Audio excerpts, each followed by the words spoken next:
This is Jared Horak for today's RacingDigest.com, and my Today's Racing Digest video series continues Saturday, February 24th, 2018.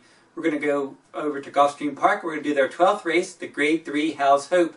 For 4-year-olds and up, 1 mile on the main track, and this is a one-turn mile, and we have an 8-horse field. And number 1 is Irish War Cry, your likely favorite in here. On a fast track, 8 starts with 4 wins in a second. So this one typically does run a good race on a fast track, and he did win the Grade 2 Holy Bull last year at Gulfstream Park at 1 mile and a 16th. Now he's run 2 times around 1 turn in his first 2 career starts, won both of those races, and he earned 100 or higher fire ratings on 3 occasions. Graham Motion, the trainer, Jose Ortiz is going to ride, good jockey trainer team. Now this one is interesting. I think this race is going to set up which direction he goes for his 4-year-old campaign.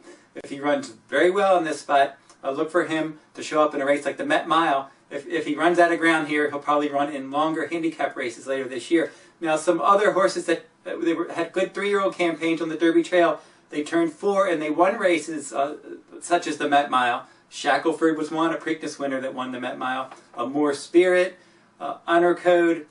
You had Frosted. Frosted was second in the Belmont Stakes as a 3-year-old, and then he won the Met Mile. You had Palace Malice, Belmont Stakes winner, came back and won the Met Mile. And Irish War Cry was second in the Belmont Stakes last year. So if he likes this distance, look out for him possibly in a race like the Met Mile. Number 2, Economic Model. Could be the one to beat in here because of his running style. He likes to stalk the pace. And in 1 mile races at Gulfstream Park, 44% of the winners were stalking the pace. And that's the kind of style the Economic Model has. Now back in 2016, when he was a 3-year-old, he was first in the Easygoer Stakes, second in the Grade 3 Dwyer, second in the Grade 1 King's Bishop. He was 3rd in the Grade 3 Bold Ruler. And then in 2017, he only started 4 times. He lost his first 3 starts last year. And then he finished his 4-year-old season winning an optional claiming race at 1 mile at Belmont around 1 turn. That was last October, and he got a 137, today's Racing Digest final rating. Now his total record at 1 mile, he's had 6 starts with 2 wins, a second and a third. And at Gulfstream Park, he's run 1 time, and he finished second in that start. Irad Ortiz Jr. is going to ride for Chad Brown.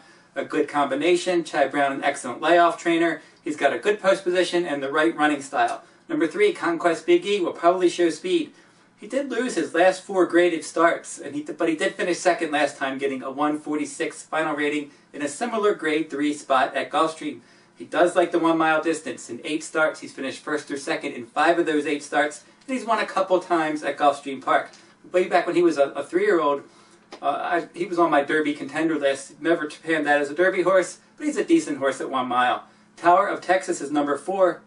He's had 28 career starts, and all of those races were either on turf or synthetic footing. He's a 7-year-old gelding. He's making his first start on dirt. Let's see how he handles it. Number 5, Quijote, a Florida-bred stakes winner, but he was well beaten in his last 2 Grade 3 starts. He does have early pressing speed. Number 6, Malagacy, is one of 2 horses in here for trainer Todd Pletcher. He's interesting and he's lightly raced. He's had 5 career starts with 3 wins and a second. At Gulfstream Park, he's had 3 starts with 2 wins and a second. That second place finisher was in his last start. He came off of a long layoff. That was on January 18th. He finished second. That wasn't a bad effort. He got a 140 final rating. Now in 1-turn races, he's had 3 starts with 2 wins and a second, all at Gulfstream Park. So I think he's going to like this 1-turn mile, and he'll probably stalk the pace. Number 7, Giuseppe the Great. In the stakes ranks, he's had 7 starts, no wins, 2 seconds, and a third. Now this one, I think that maybe in this graded race, he could be a bit overmatched at this 1 mile distance, but he's run well at Gulfstream. He's had 4 starts with a win, a second, and a third. And he did get a 132 final rating in his last victory. Finally, number 8, Send It In. He's the other Todd Pletcher runner. He's very consistent on fast dirt. 16 starts, 9 wins, 3 seconds, and 3 thirds. And this is his first start in 10 months, though. He has run at the 1 mile distance 5 times. He's finished in the top 3 in all 5 with 1 win. He does have some stalking speed, but I think he wants more ground. If you look at it, most of his races have been around 2 turns. In his last 6 2-turn dirt races, he's earned today's Racing Digest final ratings between 137 and 158. Now, he's certainly fast enough to win a race like this, but I don't know that he's fast enough at 1 mile coming off this 10-month layoff in which he probably is prepping for a longer race. Now here's how we're going to play this one. We're going to make a win wager on my top choice, number 2, economic model. We're going to play an exacta, number 2, economic model, on top of number 1, Irish War Cry, and number 6, Malagacy. Reverse that exacta, 1, 6 over the 2, and then a trifecta key, number 2, economic model, on top of 4 horses. Number 1, Irish War Cry, number 3, Conquest Big E, number 6, Malagacy, number 8, Send It In. If you're interested in my full card analysis, you can find that each and every day from Santa Anita Park at todaysracingdigest.com. And if you're interested in this complete digest for Gulfstream Park for Saturday of February 24th, 2018, you can find that in the product section at todaysracingdigest.com. That will wrap up this week's video. We'll be back next week with another stakes race from around the country.